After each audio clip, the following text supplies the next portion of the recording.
3.5%. It's about a third of England's schools budget. Yeah. So imagine taking a third out of all spending that we do in schools On in education. England and transferring it to defence. It's a huge amount of money. But I think the bigger question is, when do you think Trump will actually go, oh, fine, that's enough, that's great? Trump's not that kind of guy, right? He's not going to say, if you can just get to 3, that'll be fine. Don't try and appease the man who's famously capricious, who changes his mind on tariffs from one minute to the next, who changes rates, who changes dates, who changes countries, and think, oh, we've just got to get to a place where he's happy. He will never be happy. 3%.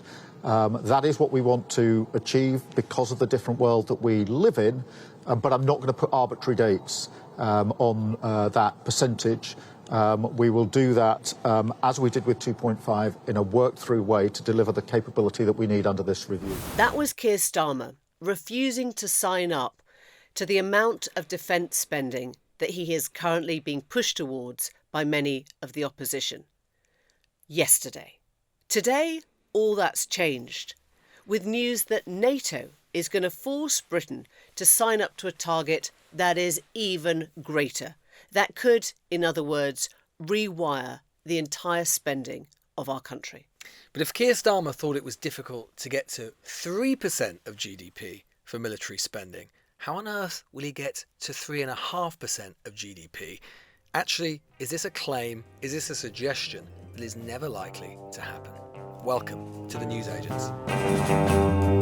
It's Emily. It's Lewis. And yesterday there was more than one interview with the Prime Minister where he was being pushed to accept the need for defence spending to rise, not just to the commitment he's already made for 2 years' time, but even further than that, to 3%.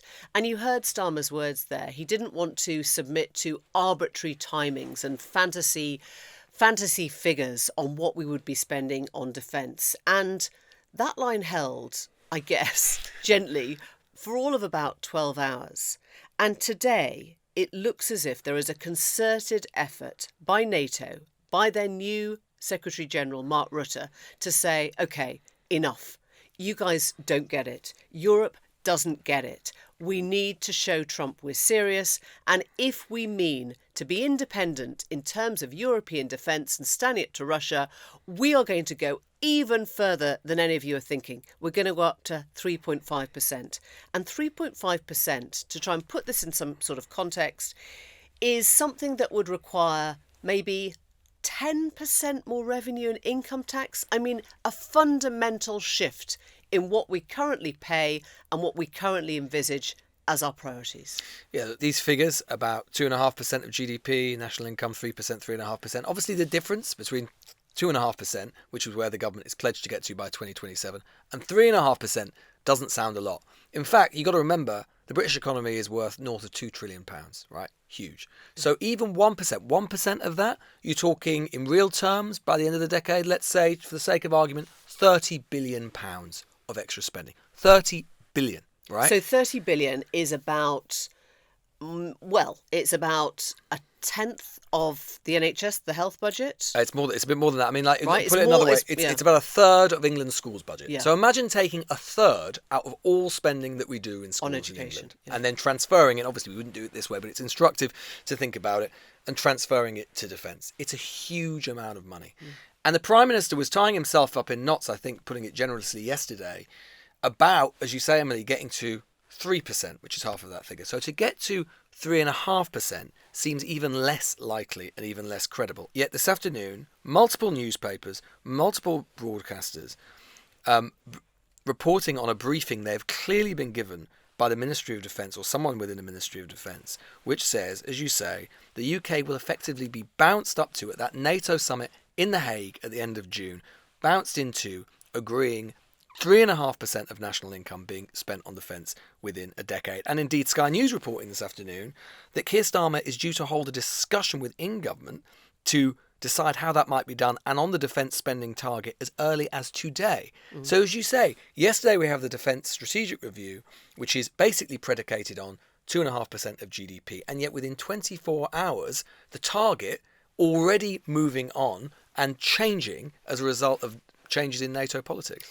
Yeah, I think the politics of this is really interesting because it feels like he is being jumped into something by the MOD, by sources who maybe were nonplussed with his response yesterday to that question on 3%. And there is a NATO summit in The Hague in 3 weeks' time. And if you're reading now, senior sources saying Britain would, without a doubt, have to sign up to a much higher target, it feels like they are trying to get ahead of where the Prime Minister is comfortably at. And they are maybe even throwing out these bigger figures of 3.5%. I mean, 3.5% in a decade is kind of way after, presumably, Keir Starmer's tenure, right? So it could be a really easy thing for him to sign up to because, what does he know?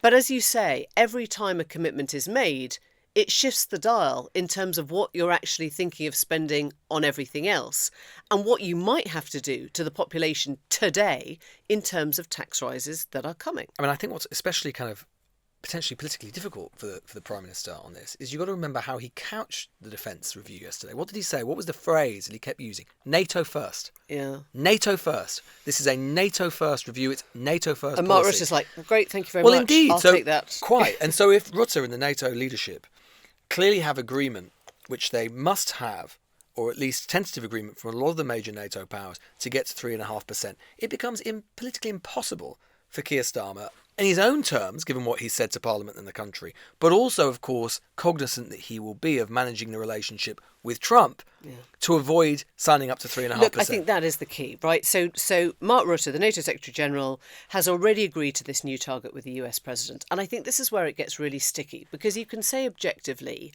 of course, we need to think really seriously about Russia, about Putin, about what's happening in Ukraine, and about whether we would be able to defend ourselves if push came to shove and that war escalated and grew eastwards or westwards towards other parts of Europe.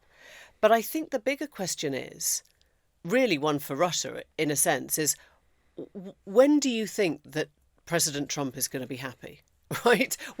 Just step back from everything you know about the sort of taco nickname, the man who Trump always chickens out.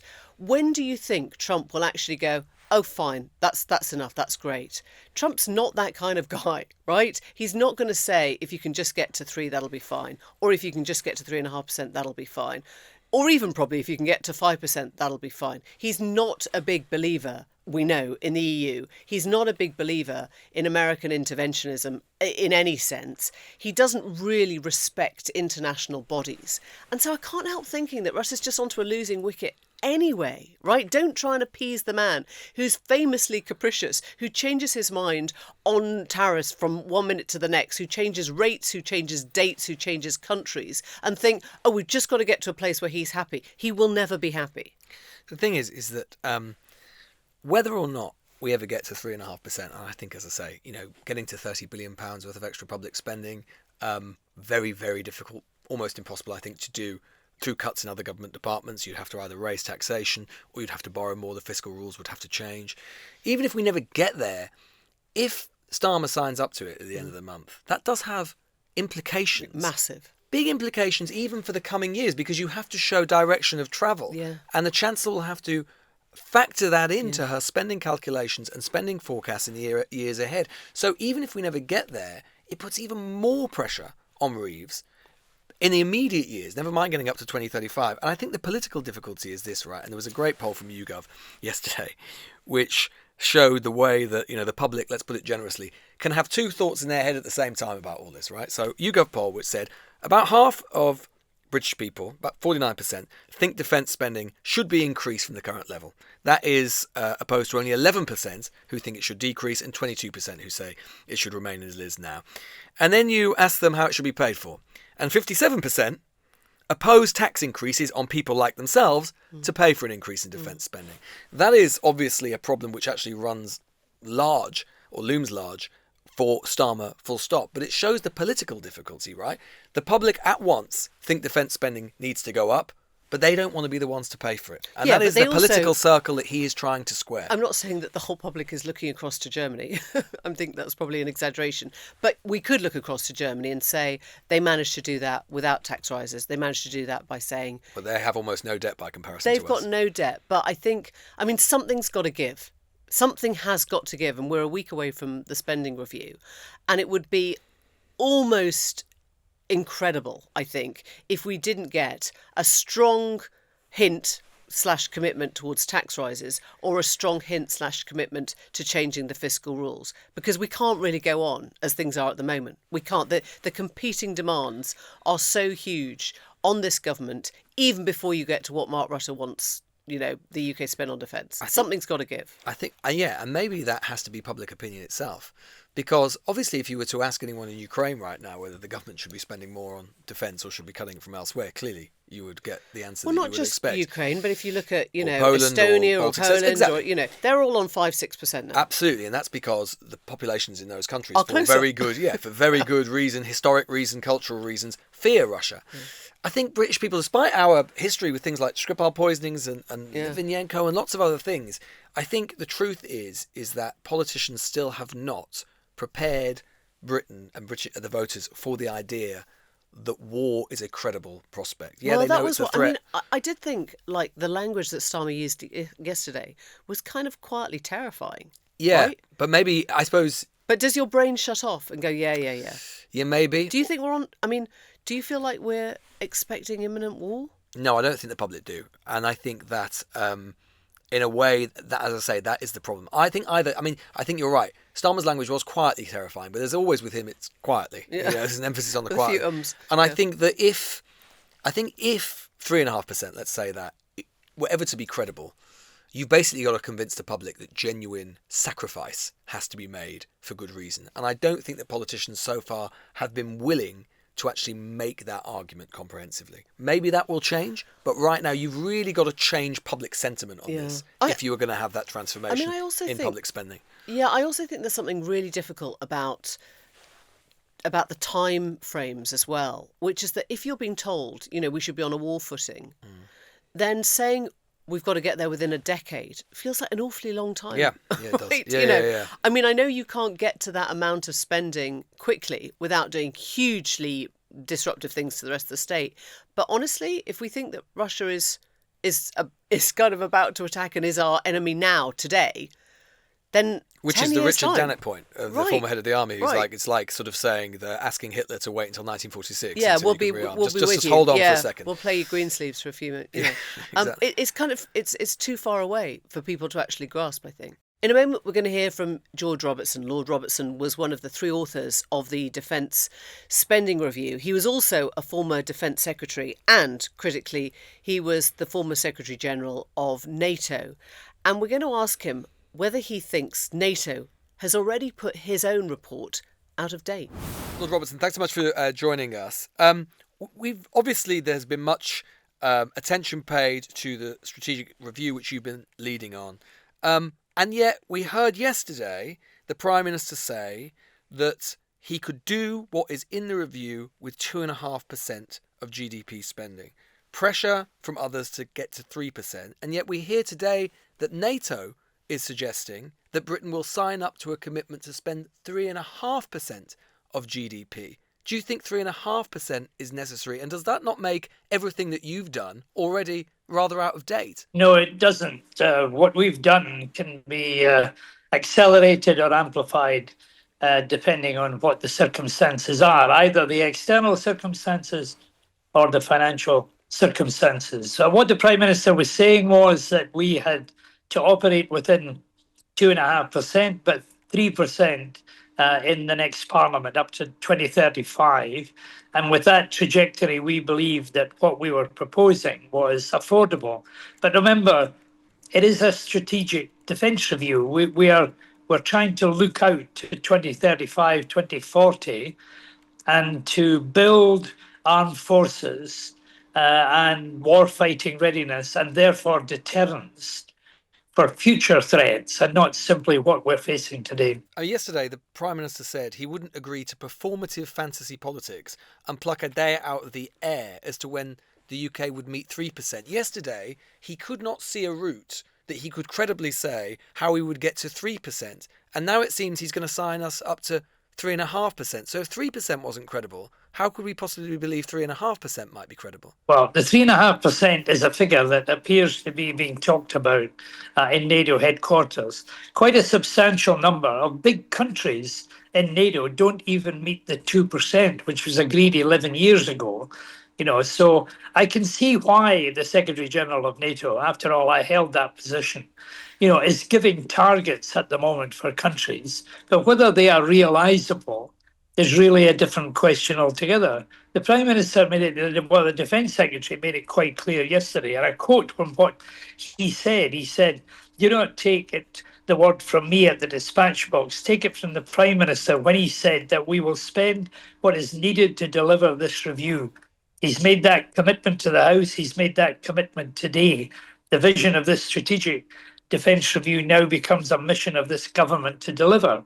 So that is what the reality is. And the benchmark we had was 2.5% the year after next and 3% in the next Parliament. And therefore it was deliverable. So, Lord Robertson, do you think that Mark Rutte, who's now in your old jobs, head of NATO, is right to push for 3.5%? Or is he just kind of doing this to placate what he thinks is going to be Donald Trump's current wish? I mean, obviously, everyone always asks for more money when they're the head of any huge organisation. But is it helpful to get that right now when we're, as it were, 2 steps behind? Well, I think he's got to have a target. He's got to have an ambition. And I think that's perfectly normal and quite rational. I did that as well. I said when I went to NATO headquarters in 1999, I said, I have 3 priorities: capabilities, capabilities, and capabilities. Now, I didn't achieve all of that. I didn't achieve the maximum number of capabilities that I thought were necessary for the world at that time. But you have to set a target, and that is what he's doing. The target at the Wales summit 11 years ago was 2%. But Spain, Portugal, Italy, for example, don't reach the 2%. Canada is at 1.1%. So, to get to that is going to be a move. But I can see why he wants to do it. And I think why, and in our review, we point out the context in which we're going to have to defend countries and make the people safe. So a broad ambition is quite right. Would you say it was a failing of decades? I mean, your time at the head of NATO not to get that percentage higher than it was. I mean, I know there were different times, but every time this argument is looked at, people say successive governments, successive US presidents have been asking us to up our spending. Does this go back to your time? Well, it goes back to long before my time. The imbalance in NATO existed right from the very beginning. President Eisenhower was talking about that imbalance. But before I go on to the quantum and whether or not that is really terribly relevant, because it's not the percentage of GNP that you're spending on defence, it's what you're spending it on. Yeah. That at the end of the day matters. But let's go back a stage. NATO is a grand bargain, and especially to a businessman, for the United States of America.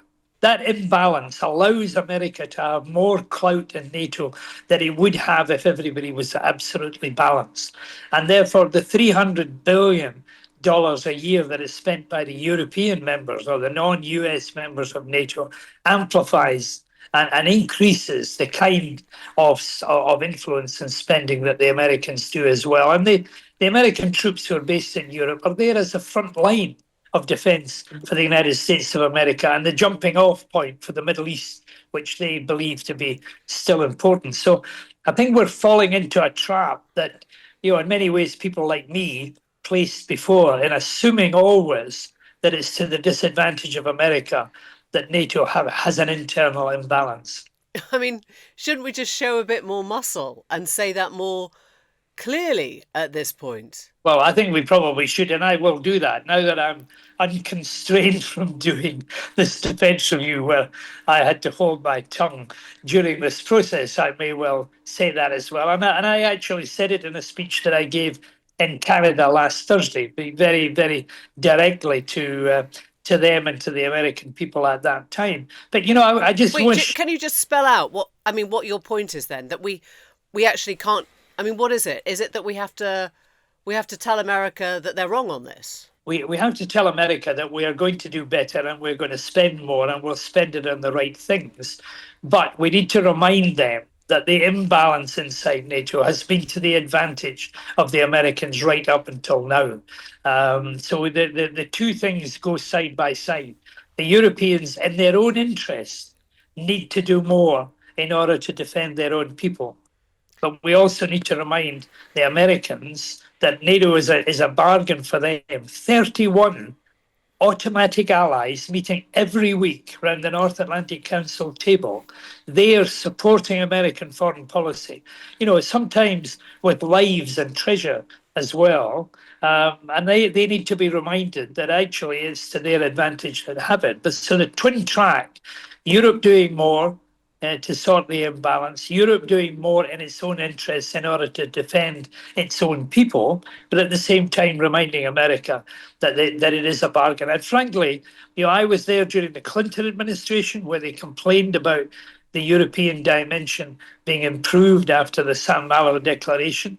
I was there for the Bush administration where Donald Rumsfeld was complaining that NATO was war by committees and saying it was bloated and it had far too many people, into recognizing ultimately that it was hugely important to America as well. And I think the Trump administration is also going to realize that NATO has a huge advantage for them that none of their potential adversaries have. To drag you back to the numbers briefly, Lord Robertson, this briefing about 3.5%, it is in every newspaper. It all dropped at the same time. It's clearly been well briefed from defence sources saying that Britain will be forced, these are their words, to sign up to a target of lifting defence spending to 3.5% by 2035. Now, are you saying that you just do not think that that is realistic for Britain and indeed for other countries as well? Well, I think that it has to be examined in the context of the summit that takes place in 3 weeks' time.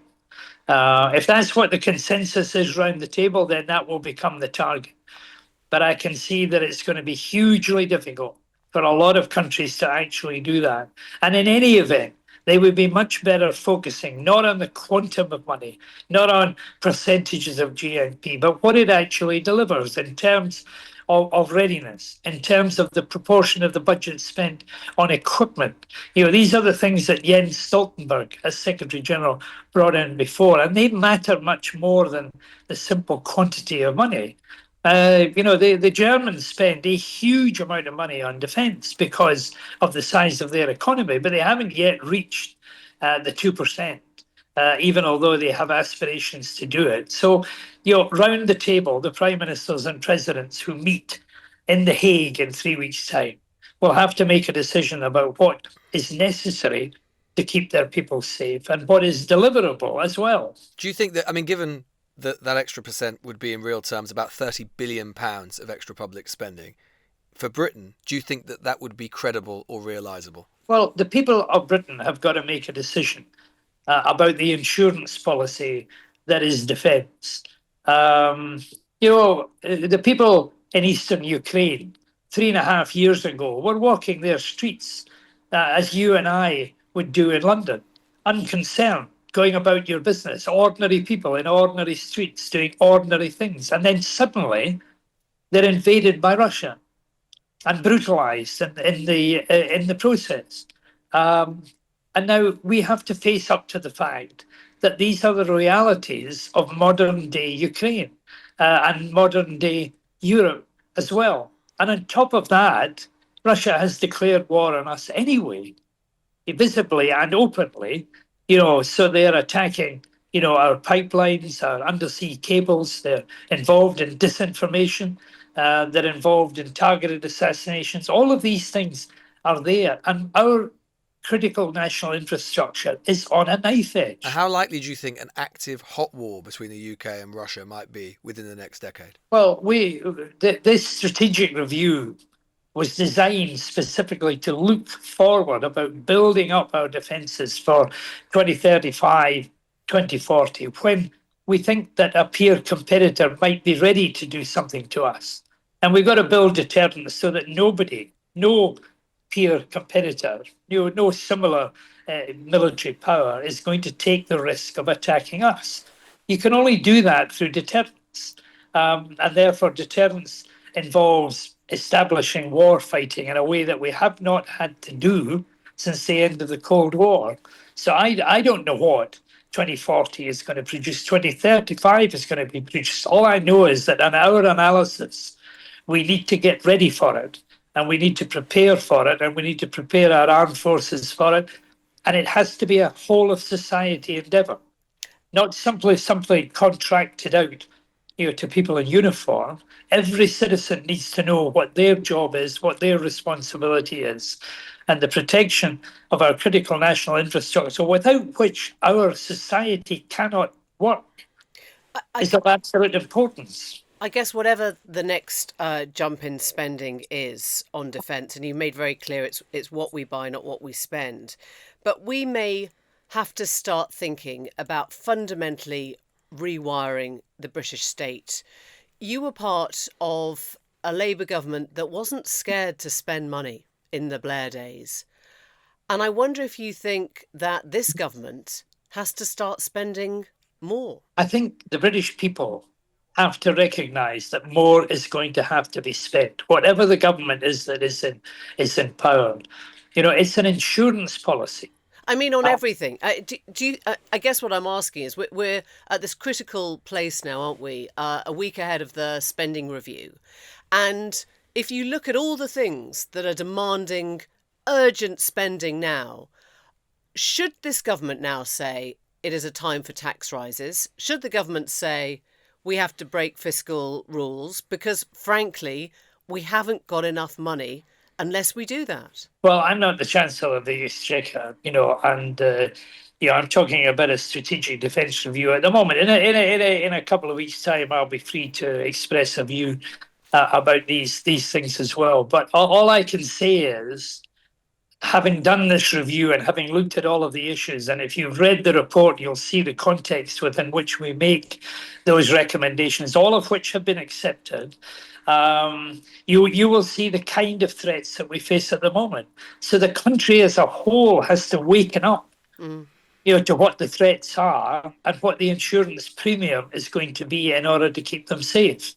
And that drives you to a conclusion, whether it's to increase taxes or... Well, what do you think it should be? I mean, I know you're not the Chancellor, that's what I'm asking you. But what do you think it should be now? Because it's hard to imagine the government in which you sat, the cabinet in which you sat, not saying, if we need to spend more money, we're going to spend more money. And we will do that in whatever way we have available. And if it's borrowing, let's get on and borrow. If it's tax rises, let's get on and raise taxes. Well, if these are the ways in which it has to be done, growth is clearly the way in which the economy can grow and can therefore be more productive, and we'll have more money to spend. The Labour government that I was part of, we didn't cut back on defence. In fact, that's the last time we were actually spending 3.7% of GNP on defence. But that was a different world. A completely different world at that time. So, some tough decisions have already been taken by this government, and more tough decisions are they the right ones in the future. Do you think they're the right ones? Well, I'm not in a good position to make judgments on that. Having done a strategic defence review, I can only say this is what I think is necessary in order to keep the country safe. The trade-offs that follow after that are not on my agenda for this broadcast. Look, Robertson, I suppose the corollary of what you're saying, though, you just said it yourself. This is what I think is necessary to make the public safe. Therefore, in a way, the logic of that would be to say that almost anything else, whether it's, as Emily is saying, you need to do more borrowing, you need to tax more, you need to cut somewhere else, nothing is more important than that, is it? And therefore, that's what Keir Starmer said yesterday. Indeed, therefore, doesn't the government and the Prime Minister need to be more explicit about that in preparing public opinion for those sacrifices? Well, I think the Prime Minister started to do that yesterday, and in one of the recommendations that he's accepted, in fact, he declared it when he made the announcement about the extra money for defence, he said a national conversation was absolutely imperative. We need to go down the road of the government engaging with the people about what the security needs are for the country.